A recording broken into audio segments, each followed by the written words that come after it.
السلام عليكم. إن الحمد لله نحمده ونستعينه ونستغفره ونعوذ بالله من شرور أنفسنا ومن سيئات أعمالنا. من يهده الله فلا مضل له ومن يضلله فلا هادي له، وأشهد أن لا إله إلا الله وحده لا شريك له، وأشهد أن محمدا صلى الله عليه وسلم عبده ورسوله. يا أيها الذين آمنوا اتقوا الله حق تقاته ولا تموتن إلا وأنتم مسلمون. يا أيها الناس اتقوا ربكم الذي خلقكم من نفس واحدة وخلق منها زوجها وبث منهما رجالا كثيرا ونساء، واتقوا الله الذي تساءلون به والأرحام إن الله كان عليكم رقيبا. يا أيها الذين آمنوا اتقوا الله وقولوا قولا سديدا يصلح لكم أعمالكم ويغفر لكم ذنوبكم، ومن يطع الله ورسوله فقد فاز فوزا عظيما. ألا إن أصدق الكلام كلام الله، وخير الهدي هدي محمد عليه الصلاة والسلام، وشر الأمور محدثاتها وكل محدثة بدعة وكل بدعة ضلالة وكل ضلالة في النار. طيب، حياكم في هذا القاعة en cette soirée du samedi 5 Jumada al-Akhira 1435 de l'Hégire, correspondant au 5 avril 2014. Nous sommes, Inch'Allah Ta'ala, toujours avec le livre Le dogme du monothéisme de Cheikh Fawzan Hafidhahullah Ta'ala, au 50e cours. Juste, on va faire une révision très vite, Inch'Allah Ta'ala. On va dire une seconde, le temps que je me contacte, Inch'Allah Ta'ala. Que je me connecte. Donc on était, ou là on est toujours au 6e chapitre, les innovations, le bida. Ce chapitre contient 4 sous-chapitres. Le premier, la définition de l'innovation, ses catégories et les jugements qui s'y rapportent, on l'a vu, alhamdulillah. Deuxième sous-chapitre, l'apparition des innovations dans la vie des musulmans et les facteurs qui ont contribué. On l'a vu, alhamdulillah, bi'idhnillahi ta'ala. Pire silencieux. Ensuite, troisième sous-chapitre, la position de la communauté musulmane vis-à-vis des innovateurs et la méthodologie des gens de la sunna et de l'unicité pour l'hérité. On l'a vu ça aussi, alhamdulillah. Quatrième sous-chapitre, quelques exemples d'innovation contemporaine. Quatrième sous-chapitre, quelques exemples d'innovation contemporaine. Donc, une seconde. Le troisième chapitre, on ne l'a pas encore vu. Afwan. Naam, le troisième chapitre, on ne l'a pas encore vu. C'est le cours d'aujourd'hui. Naam, c'est le cours d'aujourd'hui. Voilà, donc c'est ce chapitre. La position de la communauté musulmane vis-à-vis des innovateurs et la méthodologie des gens de la sunna et de l'unicité pour les réfuter. Voilà, Inch'Allah Ta'ala, le cours d'aujourd'hui, le troisième sous-chapitre, bi'idhnillahi ta'ala. Donc vous remarquez bien que ce sous-chapitre, vous voyez bien qu'il se divise en deux choses. La position de la communauté musulmane vis-à-vis des innovateurs. Et ensuite, on a la méthodologie des gens de la sunna et de l'unicité pour la refuter. Taïeb. Afwan, une seconde, Inch'Allah Ta'ala, je dois fermer le téléphone. Une seconde, je dois fermer le téléphone.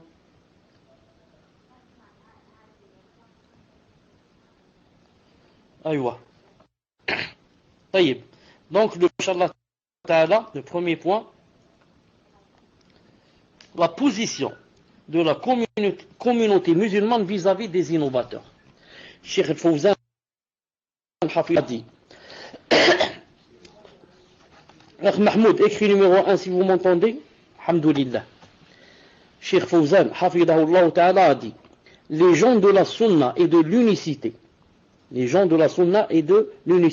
Ahlus sunnati wal jama'a, ont toujours continué à riposter aux innovateurs, à dénoncer leurs innovations et à les empêcher de les exercer.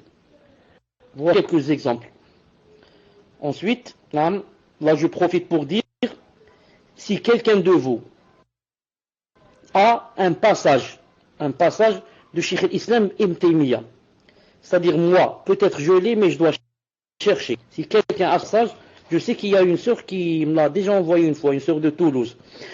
Donc, si vous avez le passage de Cheikh al-Islam Ibn Taymiyyah, où il dit en ce sens, il dit que toute personne qui défend les Muqtadi'a ou bien qui ne les réfute pas ou bien qui leur trouve des excuses ou bien voilà son châtiment. Là, si quelqu'un trouve ce passage, qu'il me le prépare, Inch'Allah Ta'ala, j'en aurai besoin dans quelques instants.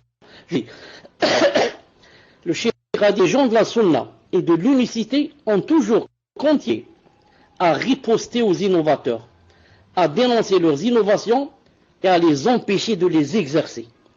Écoutez, à les empêcher de les exercer. Ensuite, il a dit, voilà quelques exemples. J'ai un petit commentaire ici. Les gens, Sunnah ou Jama'a, ont toujours continué à riposter aux innovateurs. Il y a des gens, quand tu leur dis, on doit riposter aux innovateurs, ils te disent quoi? Ils te disent, fais de la médisance. Masakin, c'est des miskines. Celui qui dit comme ça, c'est un miskin. C'est quelqu'un qui n'a rien compris au minhaj. C'est quelqu'un qui fait partie des gens de la masse. Comment? Donc d'après toi, je ne dois pas riposter à l'innovateur. Donc d'après toi, je dois le laisser changer le din. Donc d'après toi, je dois le laisser quoi? Je dois le laisser, propager ses bid'ah. Je dois le laisser propager ses bid'ah. Je dois le laisser combattre la sunna. Je dois le laisser combattre les salafs. Je dois le laisser propager le faux et l'innovation. Subhanallah al-Azim. Le prophète sallallahu alayhi wa sallam, une femme qui s'appelle Fatima bint Qais, lui a dit, il y a deux prétendants qui sont venus demander ma main, Muawiyah et Abu Jahm. Il lui a dit, quant au premier, c'est un surlouk, c'est quelqu'un qui n'a rien, c'est-à-dire, je ne te le conseille pas. Quant au second, c'est un frappeur de femmes, quelqu'un qui frappe les femmes. Et il n'a pas dit, astaghfirullah, je suis en train de parler sur quelqu'un qui est absent et je suis en train de faire la médisance. Il a dit, c'est juste pourquoi un site ou quelque chose de... Voilà, je te conseille quelque chose dans la dunya, cet homme n'est pas bien. Qu'en est-il maintenant si ces deux hommes ou bien d'autres, s'ils étaient des Muqtadi'a, s'ils étaient des gens qui combattent, subhanallah, la sunna. Donc, celui qui dit que, quand on parle de quelqu'un, on montre son mal et sa bid'a, et quoi? C'est de la médisance. Celui-là, miskin, la moindre des choses qu'on puisse dire de lui, c'est un jahil. C'est un jahil qui apprend sa religion. Ça me rappelle entre-temps, dans Sahih al-Bukhari, que Abdullah ibn Mas'ud, radiyallahu ta'ala anhu, a entendu quelqu'un dire sur le prophète sallallahu alayhi wa sallam, comme quoi il était injuste quand il partageait. Il est allé vite le dire au prophète sallallahu alayhi wa sallam. Ensuite le prophète alayhi wa sallam a rougi, c'est-à-dire il s'est mis en colère. Ensuite il a dit, Rahimallah Moussa, qu'Allah subhanahu wa ta'ala englobe de miséricorde Moussa, c'est-à-dire mon frère Moussa, Moïse. Il a dit, il a éprouvé plus que ceci et il a patienté. Ici, Ibn Hajj al-Asqalani a dit quoi? A dit, c'est un délit ici, qu'on peut rapporter les dires des gens à celui sur lequel on parlait, s'il y a une maslaha en cela. C'est-à-dire, Abdullah ibn Mas'ud, radiyallahu ta'ala anhu, quand il est allé vers le prophète, sallallahu alayhi wa sallam, il lui a dit, on parlait de toi, voilà ce qu'on a dit. Le prophète, alayhi wa sallam, ne lui a pas dit, c'est de la médisance, pourquoi tu viens ramener cette chose? Vous avez compris pourquoi? Parce que la médisance, c'est de parler sur quelqu'un en son absence, en des choses qui ne sont pas bien. Mais maintenant la personne fait des choses qui ne sont pas bien, et c'est tellement, il y a un ami qui critique d'autres gens, et dit qu'ils ne sont pas bien, il ne faut pas les écouter, etc. Ensuite, tu n'avertis pas l'autre personne. Ça veut dire quoi? Tu lui as pas fait la nasiha. Et le prophète alayhi salam a dit, din nasiha. Imagine que tu connais quelqu'un qui est salafi, masha'Allah, qui est dans une mosquée. Ensuite, tu entends quelqu'un parler de lui, comme quoi, c'est un escroc, comme quoi c'est un, je ne sais pas, il se moque, il fait des choses pas bien, etc. Est-ce que ce n'est pas, ça rentre pas dans la nasiha d'aller lui dire, de dire voilà ce qu'on dit de toi, que tu n'es pas bien, que tu dragues ou je ne sais pas quoi, mais là, hein, pourquoi? Pour qu'il prenne ses gardes. Non, si c'est vrai, qu'il revienne, si c'est faux. Yani, alhamdulillah, qu'il soit mis en garde que voilà, les gens parlent de lui. Si c'est vrai ce qu'ils ont dit, yani qu'il se corrige, bi'idhnillahi ta'ala. Ensuite, lorsqu'il a dit ici, ils ont toujours continué à riposter aux innovateurs, à dénoncer leurs innovations. Tu vois quelqu'un faire des innovations, tu le dénonces pas, tu le laisses. Naam. Bon, si tu peux lui donner une nasiha, donne-lui. Et les savants disent, ce n'est même pas obligé de lui donner une nasiha, pas une condition. Tu lui donnes, masha'Allah, tu lui donnes pas, et tu dénonces, ma'alish, ça se fait. Ils ont dit, c'est pas une condition. Donc, à dénoncer leurs innovations. Et toi, si les gens font les innovations, ni tu leur donnes des nasiha, les dénonces. Et plus grave, qu'est-ce qu'ils ont dit? Et à les empêcher de les exercer. Ils empêchent les innovateurs de faire leur bida. Dans des livres, un des livres, j'ai oublié, ou bien, comment il s'appelle? Sharia, naam, de l'Ajuri, ou bien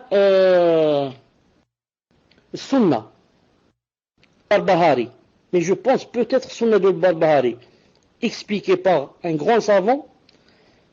Il est noté, j'ai lu une chose qui m'a beaucoup plu, mais un peu étonné.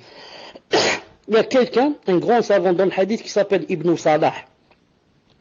Cet Ibn Salah, Mahmoud, si vous êtes le numéro 1, si vous m'entendez, cet Ibn Salah, rahimahullah ta'ala, qui a un livre très connu, Muqaddimat Salah, ce qu'il a dit?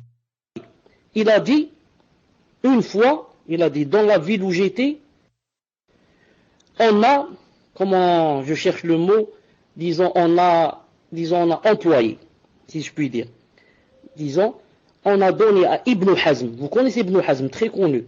Non, on lui a donné, rahimahullah ta'ala, on lui a donné la fonction d'enseignant dans une madrasa. Dans une école, on lui a donné la fonction d'enseigner, commencer à enseigner. Non. Donc, yani, l'école, la madrasa coranique et sunna, etc., dans la ville où était Ibn Salah. Ibn Hazm, vous connaissez?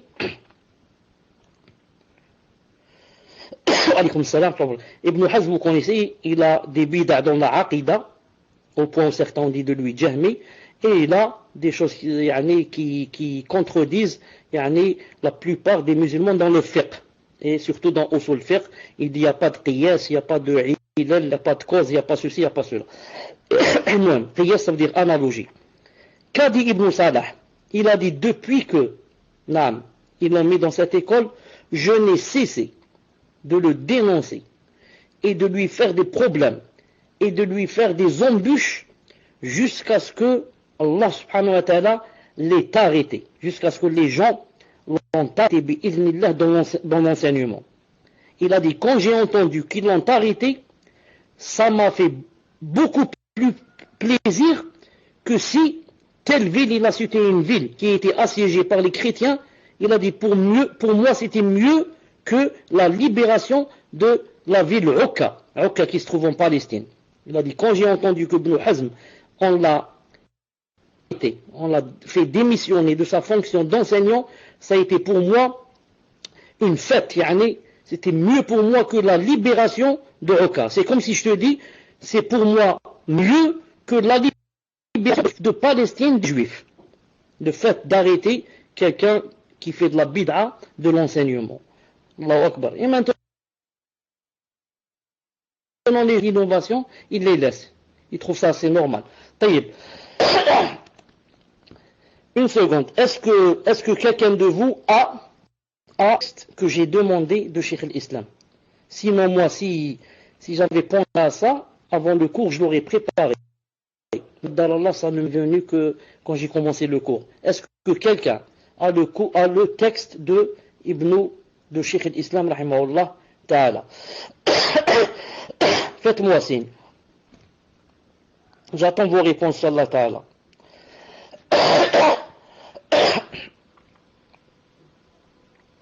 Une seconde, je cherche Je cherche une sœur, si elle est là, elle l'avait. Je cherche une sœur, si elle est là, elle l'avait.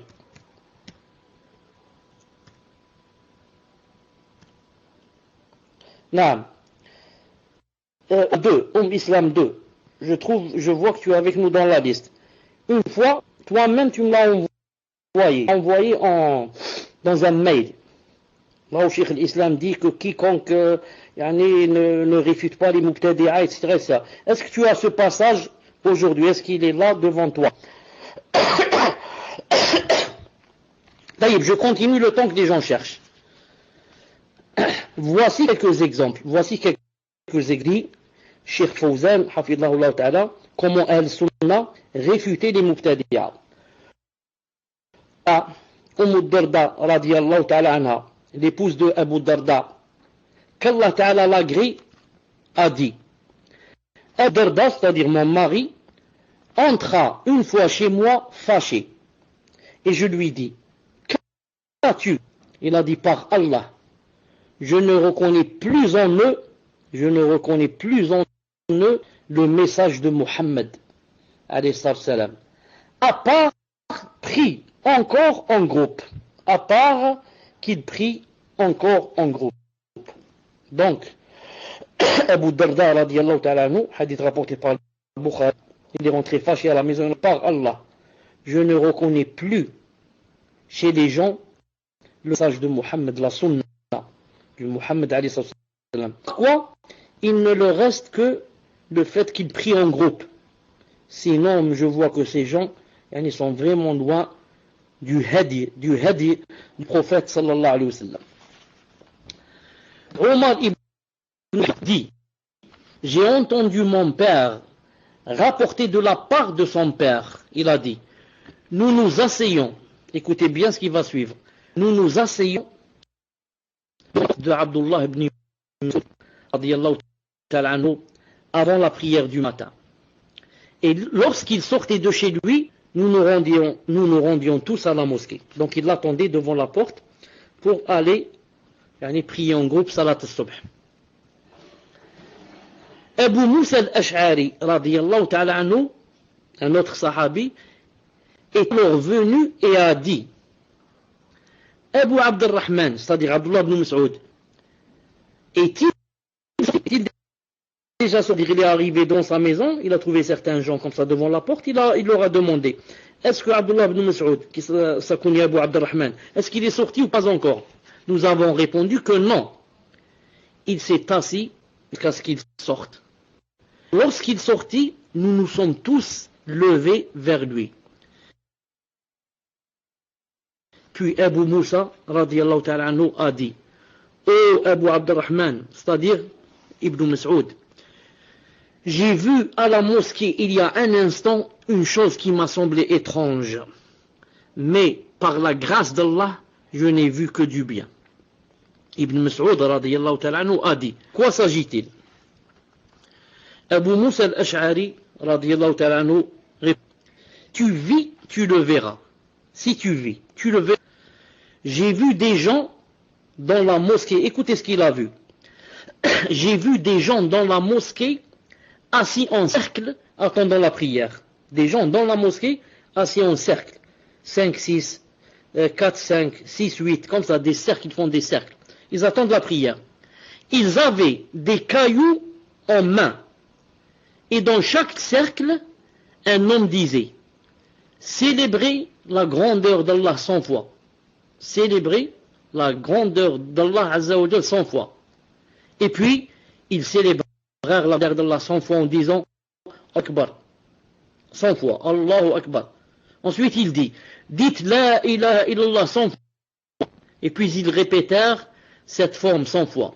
Ensuite, il dit, glorifiez Allah 100 fois. Et puis, ils le glorifièrent 100 fois, en répétant Subhanallah, Subhanallah. Et à chaque fois, pourquoi ils avaient des cailloux dans la main? Pour compter. Ils disent Allahu Akbar, cailloux, Allahu Akbar.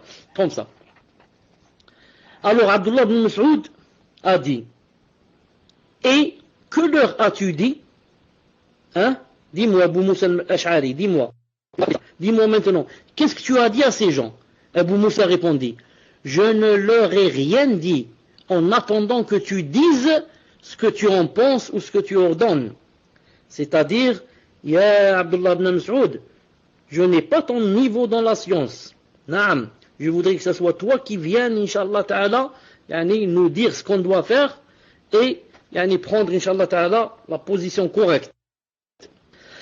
Alors Abdullah ibn Mas'ud dit, pourquoi ne leur as-tu pas demandé de compter leurs mauvaises actions? Pourquoi ne leur as-tu pas demandé de mauvaises actions et ne leur as-tu pas assuré que leurs bonnes œuvres ne seront pas vaines? Sauf quelque chose, regardez la hikmah, la sagesse. Au lieu qu'ils comptent comme ça 100 fois des choses qui te font la bida, pourquoi tu leur as pas demandé qu'ils comptent leurs péchés? C'est mieux de compter ses péchés. Et tu leur assures que leurs hasanat, leurs bonnes œuvres ne seront vaines, ne seront toujours comptées. Ensuite, nous partîmes avec lui jusqu'à ce qu'il arriva auprès de l'un de ses cercles. Il se mit devant eux et dit, qu'est-ce que je vous vois en train de faire? Qu'est-ce que je vous vois en train de faire?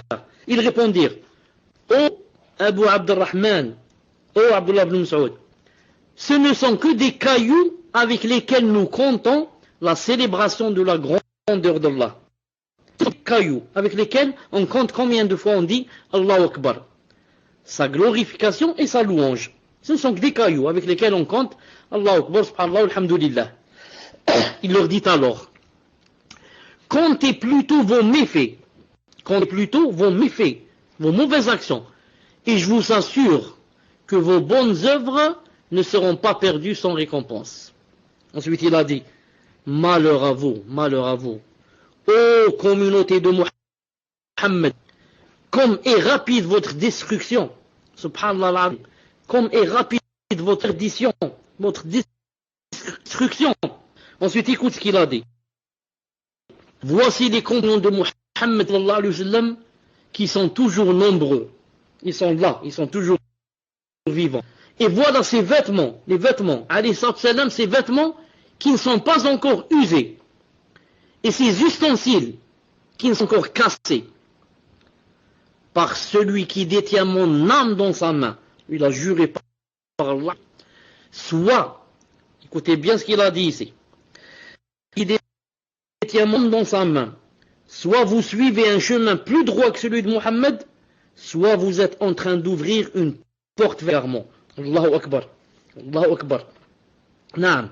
En faisant des choses comme ça, que le prophète n'a pas faites. Qu'est-ce que ça veut dire? Ça veut dire, je jure par Allah que vous êtes mieux guidé que le prophète sallallahu alayhi wa sallam. La preuve, lui n'a pas fait ça. Et vous le faites. Donc vous êtes mieux guidé que lui. Ou bien, il n'y a pas la troisième chose. De deux choses l'une. Ou bien, vous êtes en train d'ouvrir une porte vers l'égarement. Ou bien, des mubtadi'a et des égarés. Non. Quand quelqu'un invente une chose dans le din, c'est de deux choses l'une. Ou bien il est mieux que le prophète sallallahu alayhi wa sallam. Il a plus de science que lui et plus de guidée que lui. Ou bien, c'est un mubtadi' fini. Ensuite, il leur dit, eux ils dirent, ô Abu Abdurrahman, par Allah, nous ne voulions, ô Abu Abdurrahman, par Allah, nous ne voulions que du bien. Vous avez remarqué, le mubtadi', toujours qu'est-ce qu'il dit? Il dit, Allah Ta'ala sait et connaît mon intention. Moi je ne veux que du bien. Je jure par Allah que ma niya était bonne et que je ne voulais que du bien. Comme ça, toujours la même réponse au mubtadi'a. Nous ne voulions que du bien. Écoutez ce qu'il a répondu. Hein? Peut-être quelqu'un qui n'a pas de science, qu'est-ce qu'il va dire? Il va dire oui, en fin de compte, il voulait que du bien. Et Allah Ta'ala donne d'après ce qu'il y a dans le cœur. D'après ce qu'il y a dans le cœur. Et dans le hadith authentique que tout le monde connaît, innamal a'mal bin niyat, dépendent des intentions. Regardez ce qu'il leur a répondu. Et combien sont ceux qui veulent le bien sans jamais l'atteindre? Naam. Et combien sont ceux, il y a des milliers, des millions de gens qui veulent le bien mais jamais ne l'atteignent. Car quand tu veux du bien, il faut que tu connaisses la charia, il faut que tu connaisses la sunna, pour voir si cette chose est bien, et ensuite comment faire ce bien. Ce n'est pas de ta tête, tu inventes des choses et tu dis je veux le bien. C'est pour ça quand quelqu'un te dit je cherche le bien, tu lui dis c'est vrai. Et combien de gens veulent le bien mais ne l'ont jamais atteint. Oh, combien de musulmans ou de kuffar veulent le bien mais ne l'ont jamais atteint. Ce n'est pas l'essentiel de vouloir le bien seulement, mais d'être sûr que ce que tu fais c'est du bien. Tu l'as mis sur la balance de la charia et tu as su que c'était du bien. Donc qu'est-ce qu'il leur a dit? Et combien sont ceux qui veulent le bien mais sans jamais l'atteindre. Ensuite, écoutez ce qu'il a dit. Le prophète sallallahu alayhi wa sallam nous a informé qu'il y aura des gens qui lisent le Coran sans qu'ils ne dépassent leur clavicule. Le hadith que je vous ai cité plusieurs fois, que l'un de vous lit le Coran quand il va les entendre lire. L'un de vous va mépriser sa salate quand il va les voir prier. Et comme ça. Il va mépriser son jeûne quand il les voit jeûner. Donc il leur a dit, le prophète nous a informé qu'il y aura des gens qui vont lire le Coran, mais sans qu'ils ne dépassent leur clavicule. Par Allah, écoutez ce qu'il a dit, parler des Khawarij, ensuite il a dit, par Allah, je ne sais pas, peut-être que la majorité d'entre vous en fait partie. Allahu Akbar. Il a dit, par Allah, je ne sais pas, mais peut-être que la plupart d'entre vous font partie d'entre eux. Peut-être des Khawarij, des Mubtadi'a. Puis il partit. Et Amr ibn Salama, radiyallahu ta'ala anhu, qu'est-ce qu'il a dit? Il a dit, nous avons vu la plupart d'entre eux. C'est quelqu'un, celui-là, qui a vécu après ce qui s'est passé là dans la mosquée.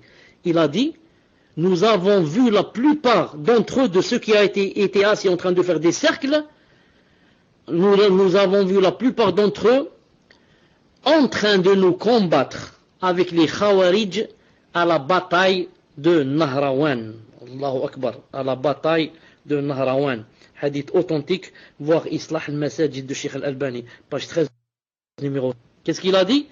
Nous avons vu la plupart d'entre eux, la plupart de ces gens qui ont des cailloux, on dit soit Allahu Akbar, 100 fois Subhanallah, 100 fois Alhamdulillah. On les a vus la plupart en train de nous combattre avec les Khawarij. Dans les rangs des Khawarij, contre qui? Contre Ahl Sunnah, à la bataille de Nahrawan. Allahu Akbar. Donc, de cette dernière phrase, les savants ont pris quoi? Ont pris un intérêt. Que la plupart des Mubtadi'a meurent, avec les Mubtadi'a. La plupart qui ne reviennent pas meurent avec les Mubtadi'a en train de combattre les gens de Ahl Sunnah ou le Jama'a. Un autre exemple. Un homme vint chez l'imam. Jusqu'à présent, aucune personne ne m'a donné le texte de Cheikh al-Islam ibn Taymiyyah. Genre toujours. Un homme vint chez l'Ik ibn Anas, Allah Ta'ala lui accorde sa miséricorde et lui dit. Donc un homme est venu, Imam Malik, que tout le monde connaît, rahimahullah Ta'ala. Qu'est-ce qu'il lui a dit? Il lui a dit, à partir de quel endroit dois-je me mettre en état de sacré, en ihram, pour faire par exemple l'Umrah ou le Hajj? Dis-moi, imam, à partir de quel endroit, où exactement dois-je me mettre en état de sacralisation? Malgré lui a dit, à part droit que le sallallahu alayhi wa sallam, j'arrête une seconde, l'imam Ibn Taymiyyah a dit, non, c'est pas ce que je cherche. Je cherche. L'imam qui a unanimement sur l'obligation de clarifier et d'avertir entre les imams des innovations qui sont des avis divergents avec le Coran et la Sunna. D'accord, mais c'est pas ce que je cherche. Barakallahu fik. On demande à Ahmed ibn Hanbal, lequel aimes-tu le plus? Celui qui jeûne, prie la nuit et reste en retraite rituelle, ou celui qui avertit contre les gens de l'innovation? Il répondit, s'il prie et se met en retraite rituelle, alors que s'il parle sur les innovations, vous m'entendez? Non. Donc Imam Ahmed a dit que si quelqu'un parle, ça c'est pour lui, nous on n'a rien gagné avec lui. Mais si par contre quelqu'un parle sur les innovateurs, contre les innovateurs, dénonce les innovateurs, celui-là est mieux que celui qui prie toute la nuit et jeûne toute la nuit. Pourquoi? Car celui-là fait du bien, ou là son bien va jusqu'aux musulmans. Tandis que son bien, reste chez lui. C'est lui qui prie, c'est lui qui jeûne, lui qui a les récompenses. Mais par contre, celui qui parle sur les mubtadi'a, celui-là, son bien, son khair, va jusqu'aux gens, se propage aux gens. Masha'Allah, il est mieux. Non. Taïb. Tandis qu'il a... Qu'est-ce qu'il dit ici en arabe? Taïb. C'est pas ce que je cherche, mais barak fikum. Mais c'est pas ce que je cherche. Donc, un homme va chez l'imam Malik, à partir de quel endroit dois-je me mettre en état de sacralisation? Il lui répond, à partir de l'endroit que le prophète a précisé, où il a fait des haram. Et l'homme a dit, mais si je le faisais à partir d'un endroit plus éloigné, et si je m'éloigne un peu, qu'est-ce qui va se passer? Je m'éloigne juste un peu de l'endroit où le a ordonné. Alors lui répondit, je fais la vie. Alors l'homme lui dit, que reproches-tu à cela? Qu'est-ce que tu reproches? Imam Malik répondit, je crains que tu ne sois éprouvé. Je crains qu'il t'arrive une épreuve. Alors l'homme dit, pourquoi alors? Pourquoi il m'arrive des épreuves alors que je fais davantage de bien? Subhanallah. Moi, quand je m'éloigne de l'endroit qu'a montré le prophète islam, je me rapproche encore de la Mecque. Donc, que du bien. Alors l'imam Malik rahimahullah lui a répondu, il lui a dit, Allah Ta'ala a dit, فَلْيَحْذَرِ الَّذِينَ يُخَالِفُونَ عَنْ أَمْرِهِ أَنْ تُصِيبَهُمْ فِتْنَةٌ أَوْ يُصِيبَهُمْ عَذَابٌ أَلِيمٌ. Allah Ta'ala a dit que ceux donc qui s'opposent à son commandement, alayhi salam, prennent garde qu'une épreuve ne les atteigne ou que ne les atteigne un châtiment douloureux.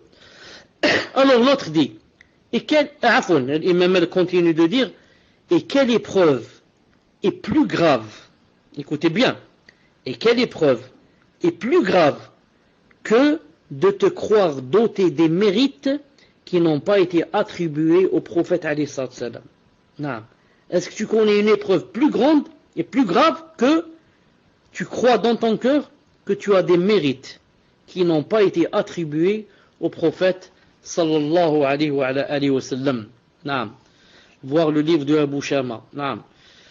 Son livre Ba'ith al-Inkar ou al-Bida' ou al-Hawadith, page 14. Voici donc quelques exemples, et les savants continuent de dénoncer les innovateurs en tout temps, qu'Allah Azza wa Jal soit loué. Deuxièmement, maintenant plutôt la méthodologie des gens de l'unicité, réfutation des enfants. Cette attitude est basée sur le Coran et la Sunna.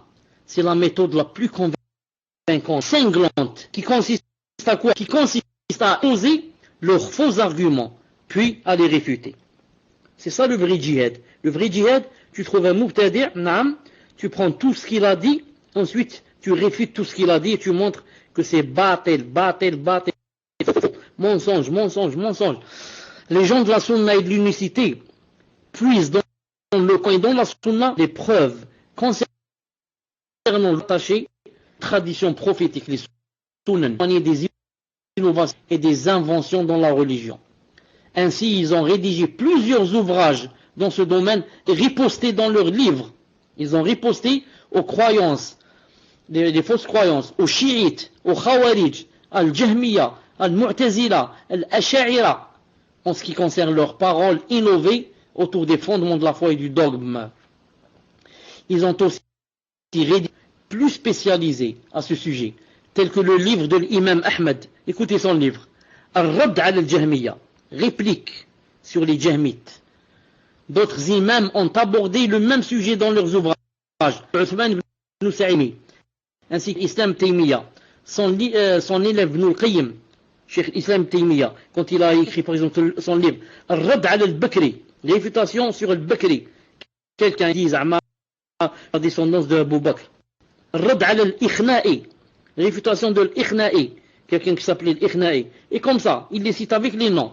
Son élève, Ibn al-Qayyim, Rad al comme Sawa'iq al-Mursala, Naam, Rad al-Jahmiya et comme ça. Cheikh l'Islam Ibn Abdul Wahhab et d'autres qui ont aussi riposté. Alors, sont celles qui rendent un culte au tombeau et au soufisme. Quant aux livres spécialisés dans la riposte aux adeptes des innovations, ils sont nombreux. D'anciens ouvrages et des ouvrages contemporains. Parmi les anciens ouvrages, Al-I'tisam de Shatibi. اقتداء الصراط المستقيم تيمية. إنكار الحوادث والبدع لابن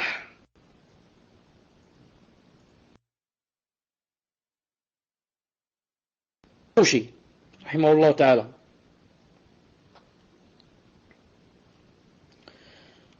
نعم. الباعث على إنكار البدع والحوادث.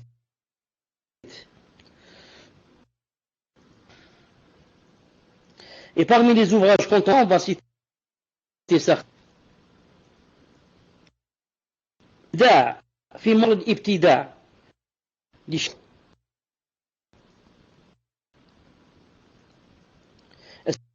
السنة المتعلقة للشيخ محمد بن أحمد الشقيري الحوامدي. Vous m'entendez pas? طيب. Je reviens, Inch'Allah.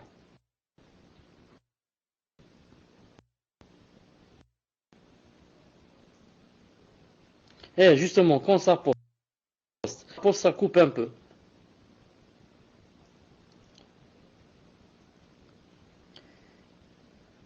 Et comme رسالة التحذير من البدع تحذير من البدع للشيخ عبد العزيز بن باز. الشيخ عبد العزيز بن باز رحمه الله تعالى. Donc ici se termine le cours بإذن تعالى. Le prochain cours, quelques exemples d'innovation contemporaine. Cheikh l'Islam rahimahullah ta'ala dit: comme les chefs de file des innovateurs, les auteurs des opinions, des pratiques contraires au Coran et Sunna, il incombe à l'unanimité des musulmans de dévoiler leur situation et de mettre contre la nation en garde. Naam, zid chouya Fawzan, afwan Fawzan, Fawzi. Il reste la suite, où est-ce qu'elle dit? La suite.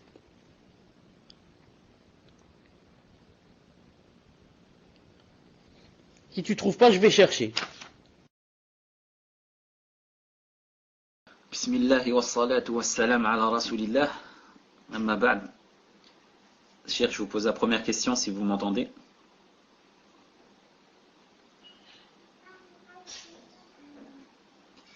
Apparemment, c'est une question. D'accord. Apparemment, c'est des questions d'ordre général. Hein, celle-ci. Si j'ai bien compris, Fawzi a eu un bug, il n'a pas pu les récupérer. Donc, première question, Cheikh.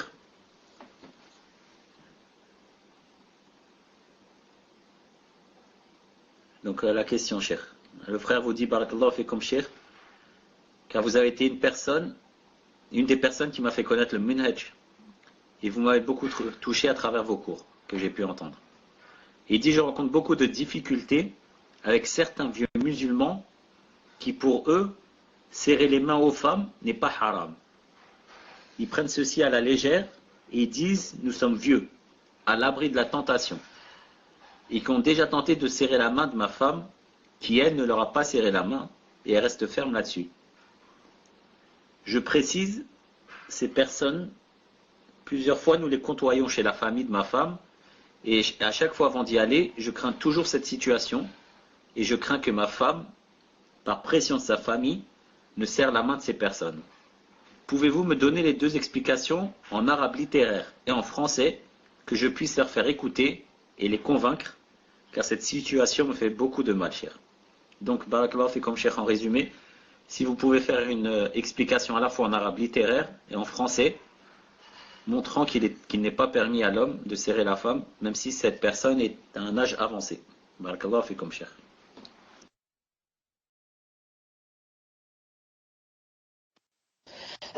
Une seconde, je suis en train de chercher le numéro d'un hadith, Inch'Allah Ta'ala. Barakallahu fikum, cher. C'était juste pour confirmer parce que, avec les problèmes qu'il y a eu ce soir, on commence à voir le waswas. Tfaddalou, cher.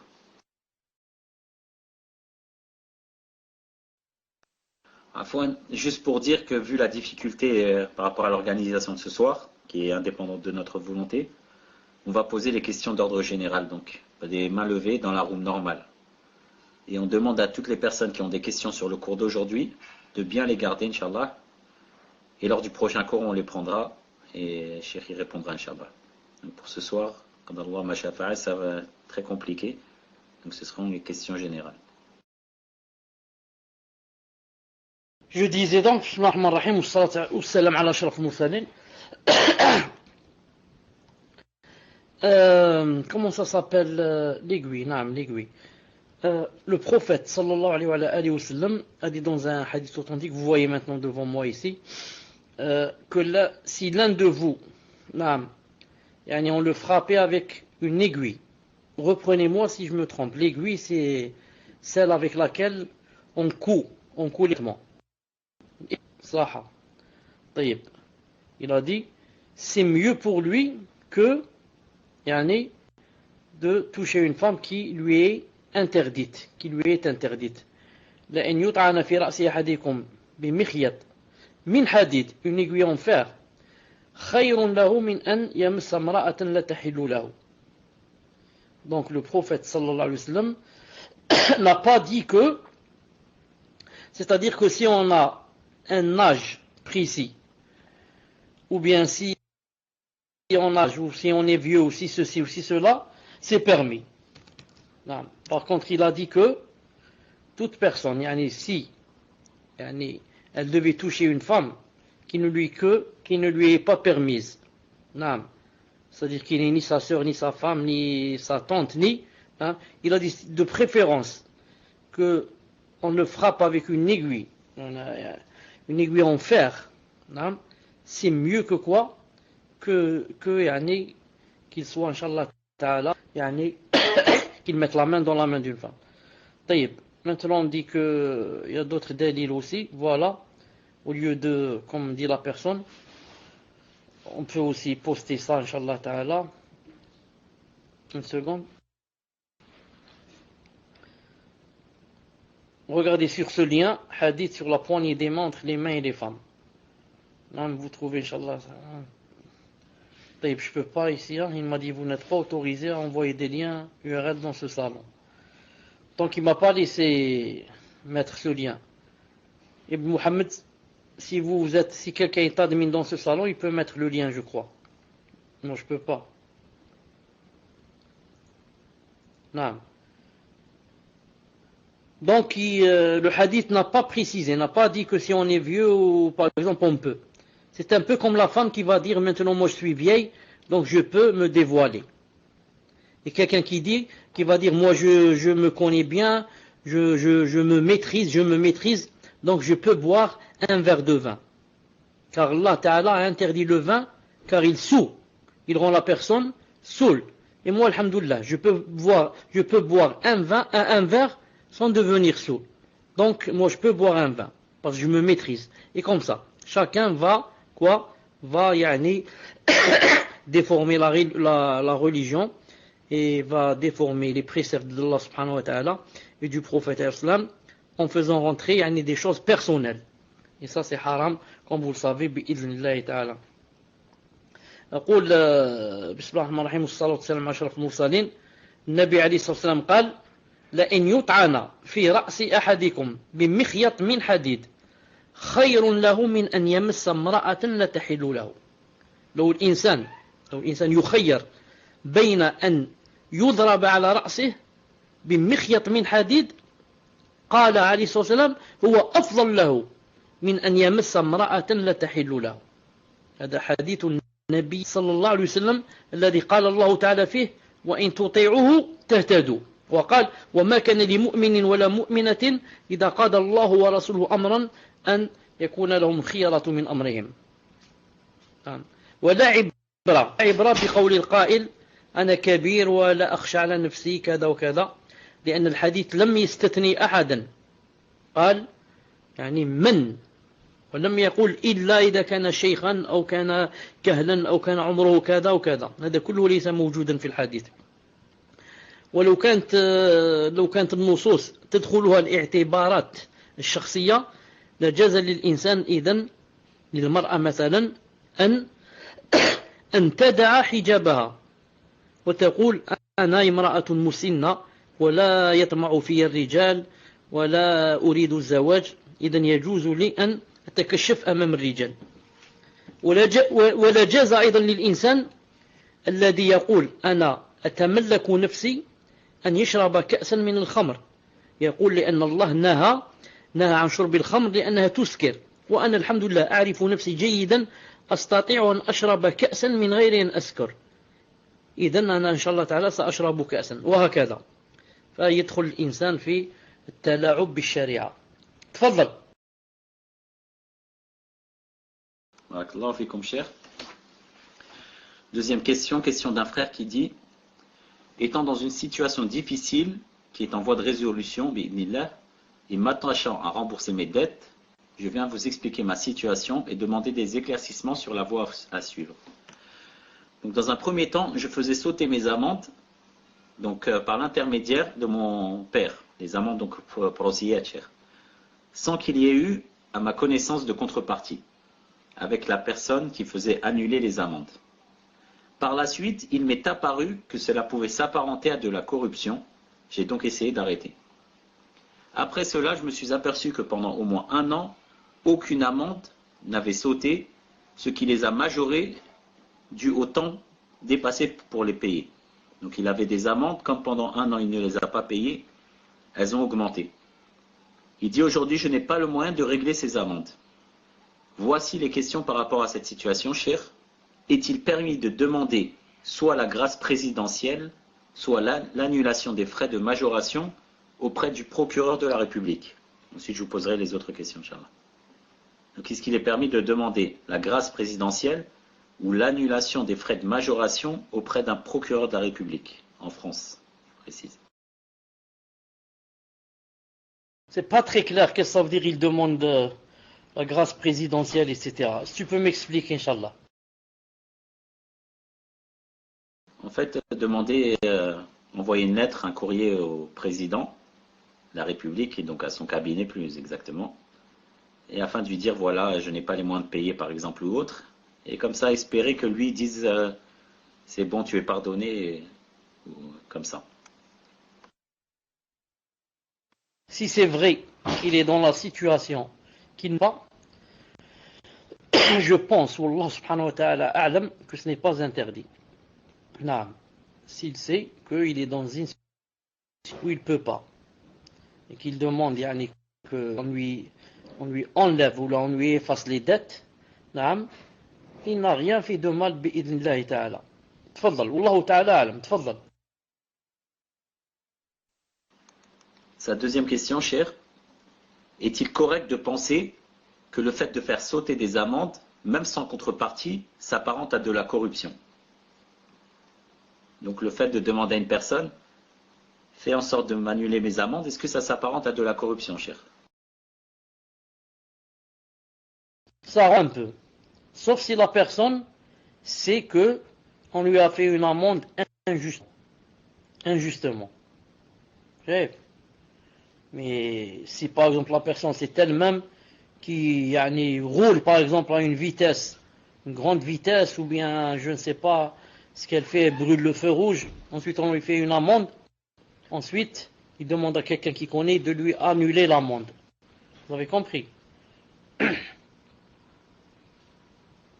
Zed. Non, cher, c'est comme vous m'aviez dit une fois, juste pour la faïda, c'est pas des règles qui contredisent les lois d'Allah Azza wa Jal. Donc on est tenu de les respecter, c'est bien ça, cher. On doit respecter ce code. Et si on a un procès, alors c'est nous qui l'avons eu de nos propres mains. C'est bien ça, cher?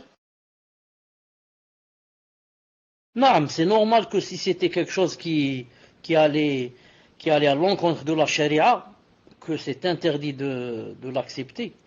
Non, sinon on va contredire le Coran et la Sunna. Mais là, ce sont des choses que Allah subhanahu wa ta'ala a laissées comme ça libre aux gens pour s'organiser.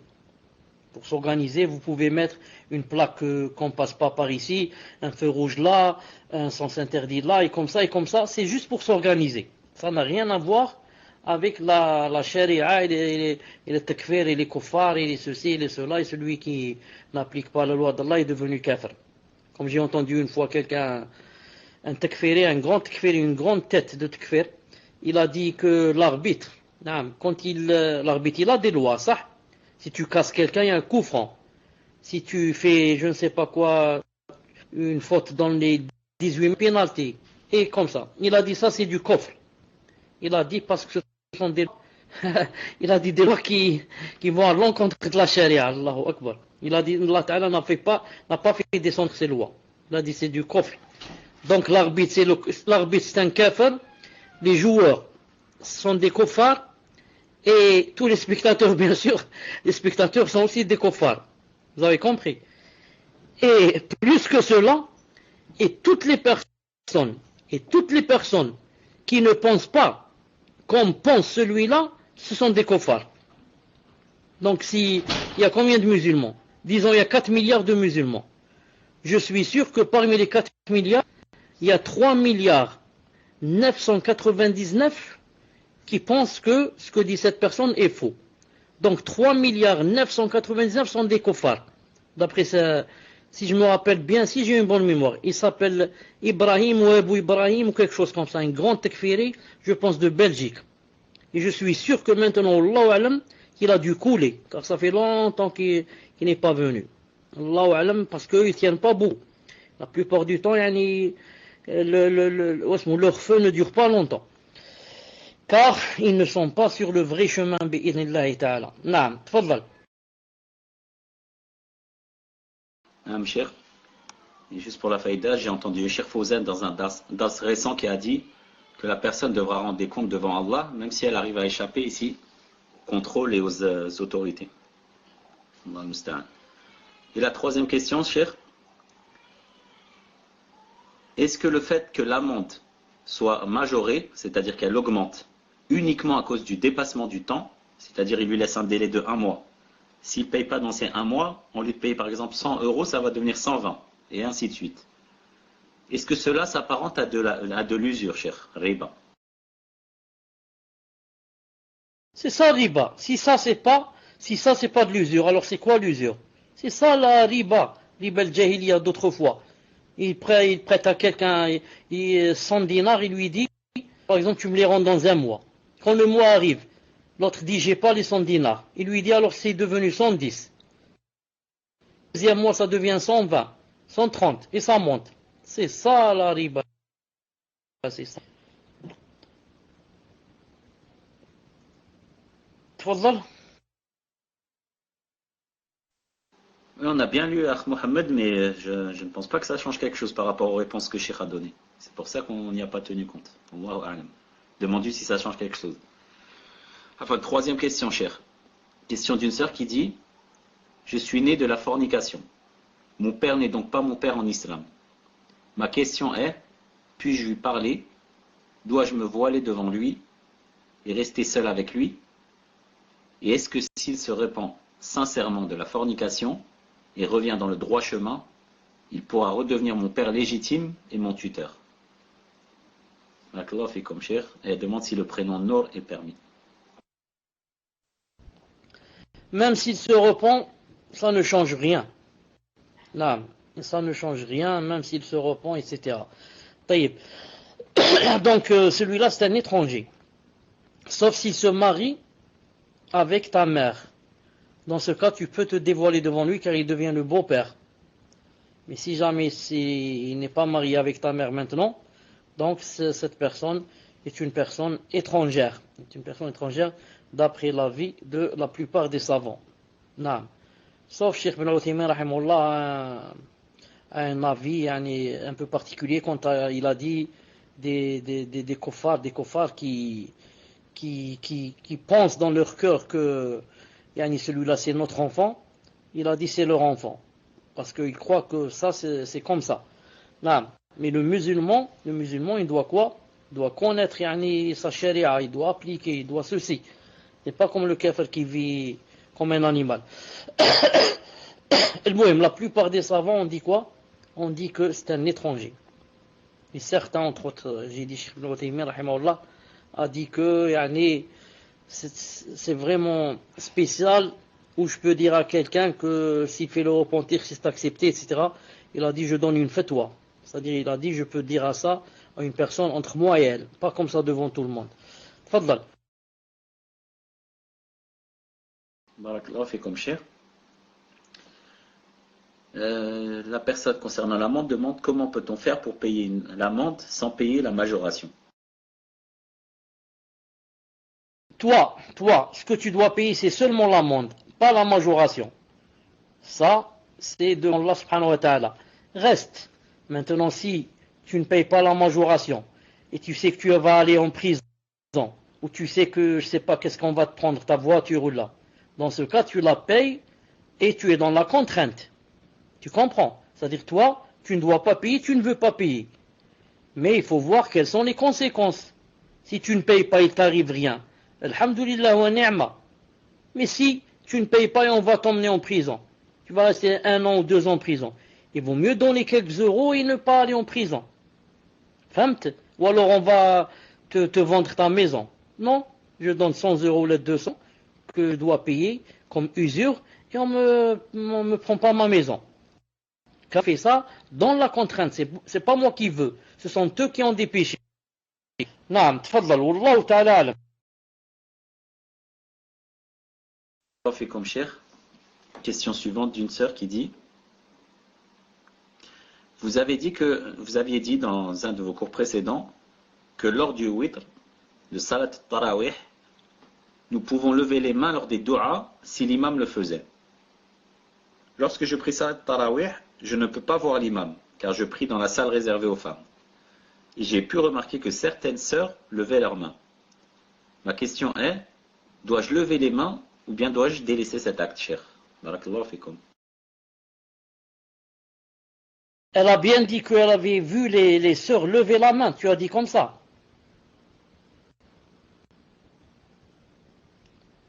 Hein? Non. Si elle a vu les sœurs lever la main, c'est que les ont l'habitude de prier dans cette mosquée. Ils savent que l'imam lève les mains. Et en général, dans Salat al-Witr, tous les imams du monde presque lèvent la main. Non. Tous les imams presque du monde dans Salat al-Witr, quand ils arrivent au doua, ils lèvent la main. C'est impossible que quelqu'un fasse des doigts en guidant les gens sans lever les mains. C'est pour cela que elle lève les mains, Inch'Allah Ta'ala. Tfaddal. Barakallahu fikum cher. Question suivante d'une sœur qui dit: j'aimerais connaître l'explication du verset suivant. Ne vous entraidez pas dans le péché et la transgression.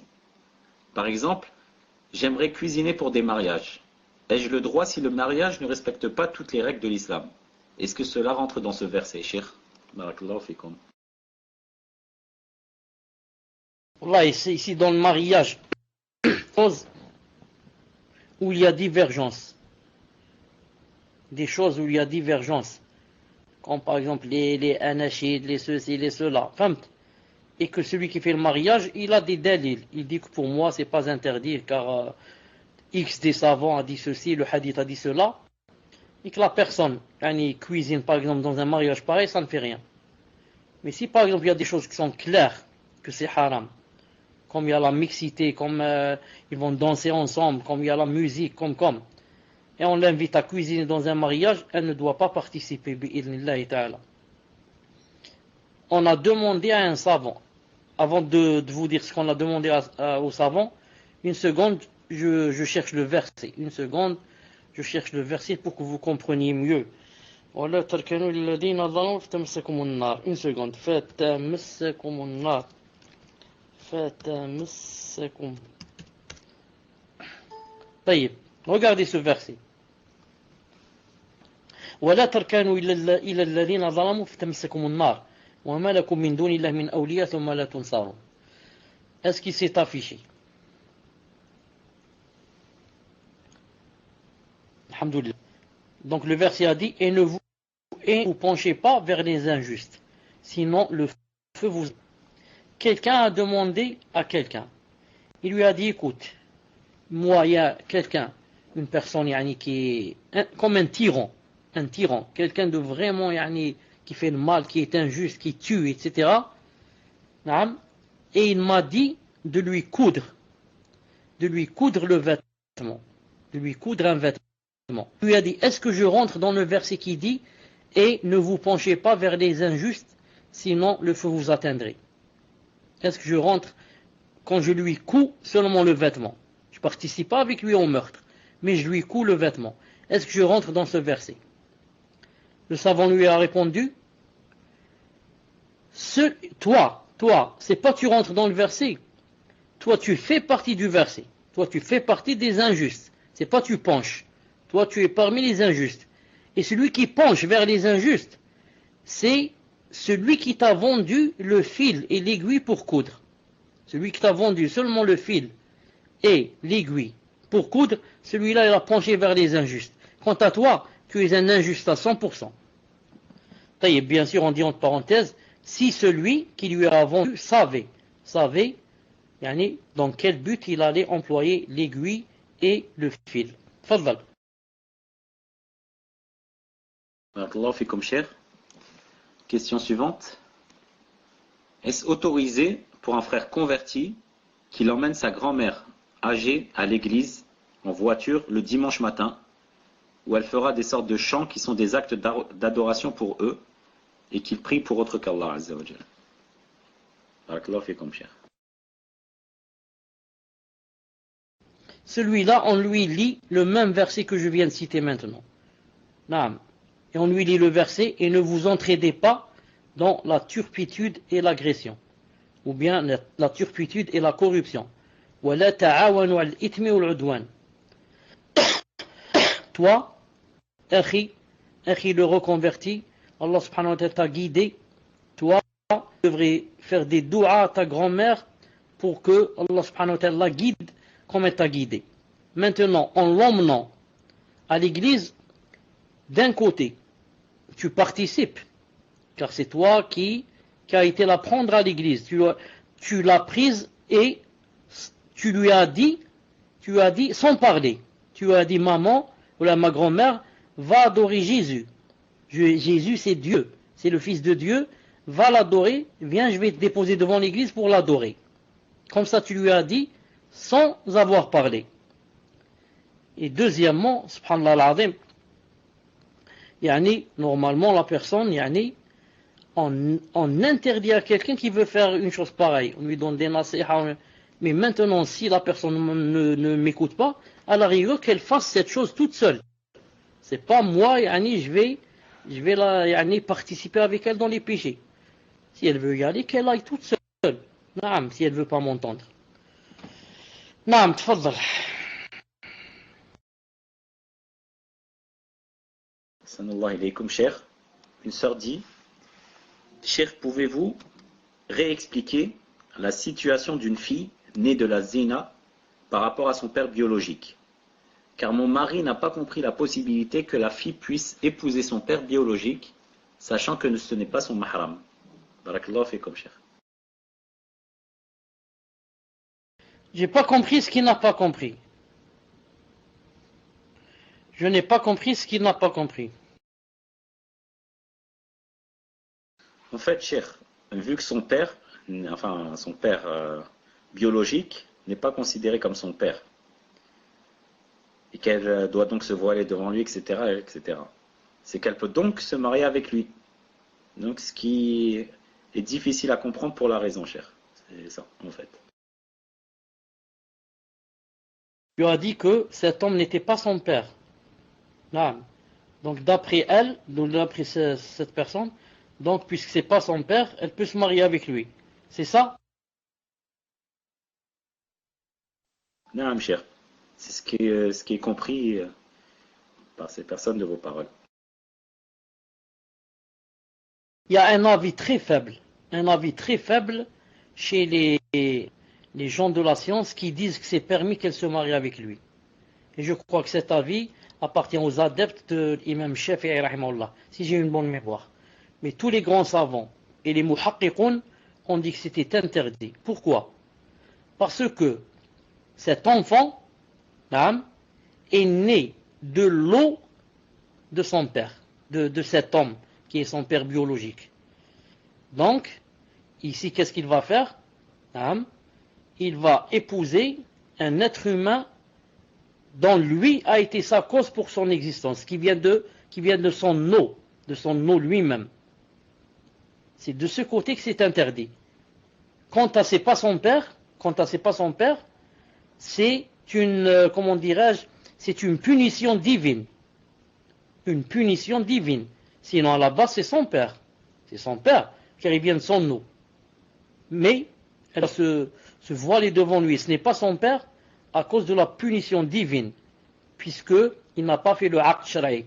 Il n'a pas dit bismillah. Il n'a pas fait le aqd du mariage. Dans ce cas, Allah Ta'ala l'a puni. Il a dit, tu n'es plus son père. Tu es seulement le biologique et pas le père religieux. Non. Barakallahu fikum, cher. Question suivante.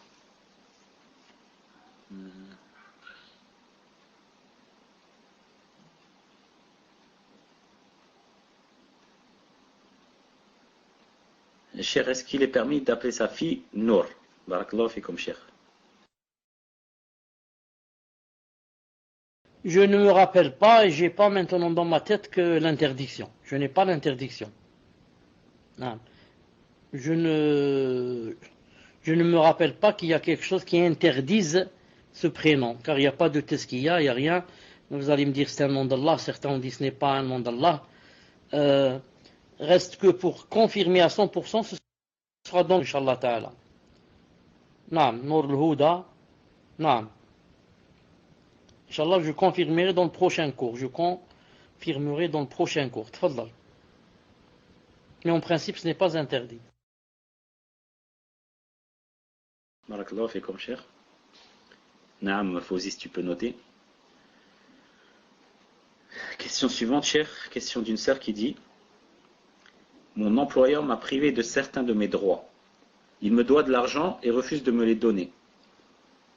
Je veux les récupérer car je suis dans le besoin. Je veux donc aller en conciliation, terrain d'entente. Des indemnités me seront versées en tant que réparation du préjudice. Ces indemnités sont-elles licites, cher? C'est-à-dire que quand elle va faire cette conciliation, elle aura normalement plus d'argent que ce qu'il lui doit en fait. Une sorte de compensation. Et elle dit: j'ai oublié de préciser que je suis obligé d'aller dans cette conciliation pour avoir mon argent compte tenu de son refus. Donc soit elle doit délaisser son argent, soit elle doit se rendre à cette conciliation. Et si elle s'y rend, il y a de fortes probabilités qu'elle ait plus d'argent que ce qu'elle n'a réclamé. Afoun, il faut relire si c'est possible, car je lisais autre chose en PV. Tfaddal. Non, cher. Donc la sœur dit que son employeur l'a privé de certains de ses droits. Il lui doit de l'argent, mais refuse de lui donner. Alors maintenant, elle veut aller sur le terrain donc, judiciaire et avoir donc une conciliation avec lui, sachant qu'elle est obligée d'y aller si elle veut récupérer cette somme d'argent. Donc soit elle délaisse cette somme d'argent, soit elle doit prendre cette conciliation. Et si elle prend cette conciliation, cher, des indemnités lui seront versées en plus, en tant que réparation du préjudice. Donc elle veut savoir si ces indemnités sont-elles licites, cher, si elles sont licites, pardon. En principe, quand quelqu'un il me doit de l'argent, je ne dois prendre que ce qu'il me doit. Vous avez compris? Maintenant, s'il m'a poussé à prendre un avocat, à ceci, à cela, à prendre le train, à prendre ceci pour récupérer mon argent, je peux prendre parmi les indemnités pour payer les choses yani, que j'ai dépensées à cause de lui. Vous avez compris? L'avocat, le train, ceci, cela. À cause de lui, c'est lui qui m'a poussé donc à dépenser tout cet argent à cause de lui. Parmi les indemnités, je peux prendre, Inch'Allah Ta'ala, les choses yani, que j'ai dépensées à cause de cette affaire. Naam. Les autres, Inch'Allah Ta'ala, je peux, bi'idhnillahi Ta'ala, les donner par exemple aux nécessiteux ou bien à une mosquée. Naam. Tfaddal. Barakallahu fikum, Cheikh. Là, je ne sais pas si c'est aujourd'hui que vous avez prévu de faire ce que vous aviez dit par rapport à Toulouse, Cheikh. Au cas où je vous rappelle. Donc, question d'une sœur qui dit: un frère masse sa mère dans le dos et elle se plaint de douleur au niveau du bas du dos et un peu sur le postérieur. Peut-il masser également ces endroits, Cheikh, sachant que ce frère est la seule personne de sa famille qui la masse, car son père ne peut pas trop le faire, car son travail est fastidieux et qu'il s'endort trop. Donc c'est le frère qui s'occupe de sa mère, la masse dans le dos, etc. Mais il arrive parfois qu'elle ait des douleurs au niveau de la aura également. Et elle veut savoir si c'est permis, cher. Le frère, donc si je comprends, c'est son fils. C'est le fils de cette femme. Et naam. Et maintenant, s'il y a une femme, ce serait mieux qu'un homme. S'il y a par exemple son mari, ce serait aussi mieux. On commence par son mari, si c'est possible. Sinon, une femme. S'il n'y a maintenant que cet homme, qui est son fils, et qu'il n'y a que cette solution, il est dans la contrainte. S'il est sûr que ce qu'il fait, yani que ça donne des résultats, que ça l'apaise, et que d'un autre côté qu'il est sûr que yani, il n'y a pas le shaitan qui waswas. Il n'y a pas le shaitan qui waswas de part et d'autre. Car dans ce cas, il est comme yani, c'est comme un médecin. Car il fait ça yani, dans la contrainte. Naam. Ensuite, c'est sa mère. C'est-à-dire que c'est un mahram l'un pour l'autre. Non, mais s'il trouve par exemple une femme, c'est mieux. S'il trouve une femme, c'est mieux, bi'idhnillahi ta'ala. Même yani, si on doit la payer. Tfaddal. Barakallah fikum, cher. Question suivante d'une sœur qui dit: mon père demande, j'ai 3 filles, pas de garçons. Est-ce que j'ai le droit, selon la loi d'Allah, de donner mes biens à mes filles? Je voudrais faire un testament pour donner mes biens à mes filles. Barakallah fikum, cher. En principe, c'est permis, dit Cheikh Ibn Uthaymin. Il dit, mais je ne le conseille pas. Pourquoi? Il dit, car on ne sait jamais. Supposons qu'à la dernière minute, après avoir fait le testament, il va avoir une autre fille. Donc celle-là, elle sera privée. Ou bien il va avoir un garçon. Donc il sera privé. Ou bien la personne elle-même, qui vient de faire le testament, par exemple, aura besoin d'argent ou de biens. Alors que elle les a déjà donnés à ses filles. Donc il a dit, c'est permis, il a dit, mais je ne conseille pas. Comme ça il a dit. Non. Donc, conclusion, c'est quoi? C'est permis. Mais c'est déconseillé, c'est tout. Mais si la personne veut le faire, c'est permis, Inch'Allah Ta'ala. Tfaddal. Barakallah fikum, cher. Question suivante d'une sœur qui dit: cher, je viens d'aller voir un neurologue, car je fais de grosses migraines. Une neurologue plutôt. Elle m'a demandé d'aller faire une IRM cérébrale. J'ai appris que le plus souvent, il fallait se déshabiller, se dévoiler et mettre une blouse, comme celle de l'hôpital. L'examen sera pratiqué par des femmes ou des hommes. On n'a pas le choix. Dans ces conditions, dois-je faire cet examen? Et entre parenthèses, je conseille juste à cette sœur, si elle peut faire hijama auprès de quelqu'un qui s'y connaît vraiment, au niveau donc, du crâne, du milieu du crâne en haut, bi'inillah, yanfa, Inch'Allah. أربع ساعات. إيه غير ربع. Donc après avoir fait le hijab, elle n'insiste pas. Elle voit qu'elle est dans la contrainte de faire cette analyse ou ce qu'elle vient de dire ici. Naam. Qu'elle craigne Allah subhanahu wa ta'ala tant qu'elle puisse. Naam. Elle rentre par exemple avec la blouse et un petit foulard sur la tête. Et quand c'est le moment de poser le scanner ou je ne sais pas sur la tête, elle enlève le khimar à la dernière minute. Inch'Allah ta'ala. Et dès qu'elle termine, elle le met sur sa tête. Donc elle craint Allah subhanahu wa ta'ala autant qu'elle puisse. Surtout que ce n'est pas elle qui peut choisir si ce sont des hommes ou bien des femmes. Une sœur dit lui, non, car moi j'ai fait les RM habillés. Voilà, une sœur a dit, elle a fait l'IRM habillé. Donc toi, là-bas, tu essaies de rester habillé. Sauf si on te force. Non. Moi, je le fais en djilbab tant qu'il n'y a pas de fer sur elle. Voilà. Vous essayez de ne pas avoir du fer sur soi. Comme ça, on te laisse, Inch'Allah ta'ala, avec ton voile. Tfadlal. Barakallahu fikum, cheikh. Question suivante. Question d'un frère qu'il pose la question d'une sœur. Donc, question d'une sœur. Je désire avoir l'explication d'un hadith comme quoi la femme ne doit pas se dévêtir hors de la maison de son mari. Barakallahu fikum, cheikh. Les savants, quand ils ont expliqué ce hadith, ils ont dit que le prophète sallallahu alayhi wa sallam parlait dans le contexte de la femme qui revenait du bain mort, ce qu'on appelle en Algérie le hammam. Et il a cité le hadith qu'une femme ne devait jamais se dévêtir sauf chez ses parents ou bien des mahrams. Vous avez compris? Il parle de la femme qui vient du bain mort. Dans le bain mort, les femmes se déshabillent, restent avec une tenue légère et elles sont toutes l'une assise à côté de l'autre et elles se voient mutuellement beaucoup de choses du corps. C'est pour ça qu'il a cité le hadith. Sinon, quand une personne, par exemple, je donne un exemple. Par exemple, je vais bon, moi je suis un homme. Le contraire, maintenant c'est une femme. Une femme, par exemple, est venue, par exemple, une amie à mon épouse. Elle est venue chez nous. Par exemple, elle connaît bien mon épouse. Elle est venue passer la nuit même. Naam. Ensuite, elle veut prendre une douche. Naam.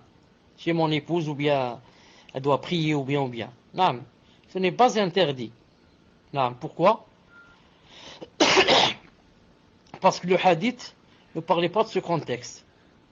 Le hadith parlait du bain mort où les femmes se trouvent ensemble et se déshabillent. Là, elle est toute seule dans la pièce fermée, la salle de bain fermée, et l'homme peut-être n'est même pas dans l'appartement, ou bien... Non. Donc, ça n'a rien à voir avec ce que beaucoup de gens comprennent, que c'est comme ça en général. Il dit la femme ne doit jamais se déshabiller que seulement quand elle est chez son père ou son frère ou son oncle. Si elle va chez son ami ou là, elle peut pas se déshabiller, même si elle est avec des sœurs, en se basant sur ce hadith. Naam, tfadal. La sœur Sana dit à la sœur qu'elle peut la contacter afin qu'elle lui explique comment faire, Inch'Allah. Question suivante d'une sœur qui dit: j'étais très proche avant d'une sœur qui était à l'école avec moi. Je me suis rendu compte qu'elle suivait les gens de l'innovation comme Youssouf al-Qaradawi. J'ai plusieurs fois essayé de lui faire le rappel, mais sans succès. Depuis que j'ai arrêté l'école, j'ai coupé contact avec elle sans lui expliquer pourquoi, car j'ai compris qu'elle n'acceptait pas le haqq.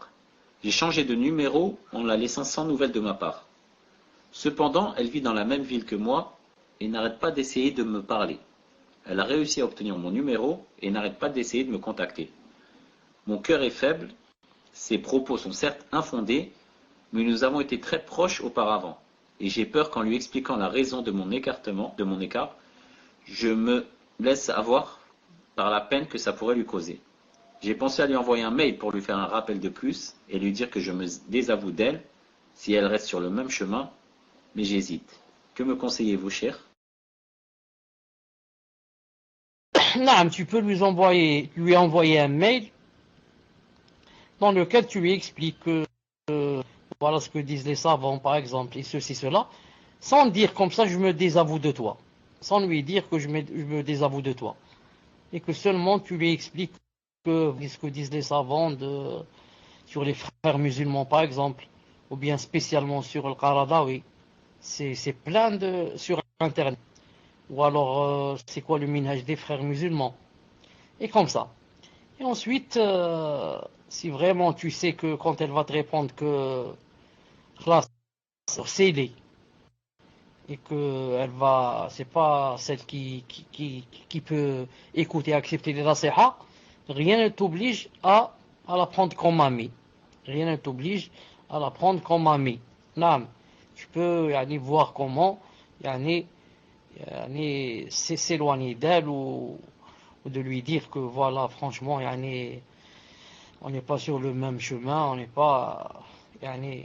on risque d'avoir des conflits entre nous et que chacun, Inch'Allah Ta'ala, tu lui dis que je demande à Allah Subhanahu wa Ta'ala qu'il nous guide davantage. Barakallahu fikum, cheikh. Question suivante d'une sœur qui dit: est-ce que cheikh peut parler du statut de la famille maternelle d'une sœur née hors mariage, sachant que la famille maternelle est musulmane? Est-ce que les oncles maternels sont bien des maharim, sachant qu'ils sont salafis? Barakallahu fikum, cheikh. Je répète, est-ce que vous parlez du statut de la famille maternelle d'une sœur née hors mariage? Donc sa sœur est née hors mariage. Quel est le statut de la famille maternelle, sachant que cette famille est musulmane? Qu'en est-il des oncles maternels, sachant qu'ils sont sur le minhaj? Alhamdulillah. Naam, pour la mosquée de Toulouse, naam, tout à l'heure ou plutôt dans la journée, j'ai parlé avec le responsable. Il m'a dit qu'il lui restait des 60 000. Il y avait 60 000. Il m'a dit qu'il restait 15 000 pour l'instant. 15 000, Inch'Allah Ta'ala. Et il m'a fait comprendre aussi que moi, la fois passée, j'avais compris que l'argent qu'on avait récolté, j'avais compris que c'était pour acheter le bout de terrain pour construire la mosquée. Mais lui, il m'a fait comprendre que ce n'est pas un bout de terrain. C'est, comment on dit, le mebna, c'est le local direct. Naam, c'est pour acheter un local direct et commencer à prier. Donc, alhamdoulilah, c'est mieux. Voilà, un bâtiment direct. C'est mieux, c'est un grand restaurant. C'est un grand restaurant. Ensuite, je me suis dit, peut-être qu'aujourd'hui, Inch'Allah Ta'ala, on va récolter un peu. Ensuite, je me suis dit, laissons passer encore une semaine. Laissons passer encore une semaine. Peut-être que eux, ils vont se débrouiller d'ici une semaine, peut-être le quart, la moitié. On va voir, Inch'Allah Ta'ala. Ensuite, s'ils sont vraiment coincés, parce qu'ils ont une date limite. S'ils sont vraiment coincés, on n'aura pas le choix. On n'aura pas le choix que de les aider, bi'idhnillah subhanahu wa ta'ala. Je réponds donc à la personne qui a dit que pour le côté maternel, le côté maternel, la mère, c'est ta mère, c'est-à-dire qu'une fille ou un enfant né d'adultère, sa mère, c'est sa mère, c'est son père qui n'est pas son père, c'est tout. Sa mère, c'est sa mère, il l'hérite et elle l'hérite. Et la même chose pour les frères de sa mère, les oncles. Les oncles, pour la fille, ce sont des mahrams. Les oncles, ce sont des mahrams, elle peut se dévoiler devant eux et elle ne se marie pas avec eux. Non. Si c'est possible de poser la dernière question, Inch'Allah Ta'ala, tfaddal. Cheikh, dernière question. Lorsque l'on prie et que quelqu'un nous passe le salam, nous pouvons lui répondre en tendant la main ou aussi en bougeant la tête. Comment se pratique le mouvement de la tête, Cheikh? Barakallahu fikum. Tu as dit on lui répond en tendant la main ou bien en hochant la tête. Ensuite, c'est quoi la question? Juste savoir comment on répond au salam en fait. Donc pour que ce soit plus général. Comment répondre au salam lorsqu'on est en train de faire salat, Cheikh, et que quelqu'un rentre et il nous dit salam alaikum par exemple? Naam, il y a les trois façons, ou bien de la main, ou bien du doigt, comme l'a fait alayhi salam, ou bien de la tête. Naam, al-muhim, je fais comprendre à la personne que, yani, je t'ai entendu quand tu as dit salam alaikum, et que j'ai fait bouger quelque chose pour que, comme quoi je t'ai entendu. Et seule une personne le fait, ce n'est pas tout le monde. Une seule personne qui lève le doigt ou bien lève la main à cette personne, Inch'Allah ta'ala, pas tout le monde, bi'idhnillahi ta'ala. Voilà, Inch'Allah ta'ala. سبحانك اللهم وبحمدك أشهد أن لا إله إلا أنت أستغفرك وأتوب إليك السلام عليكم ورحمة الله وبركاته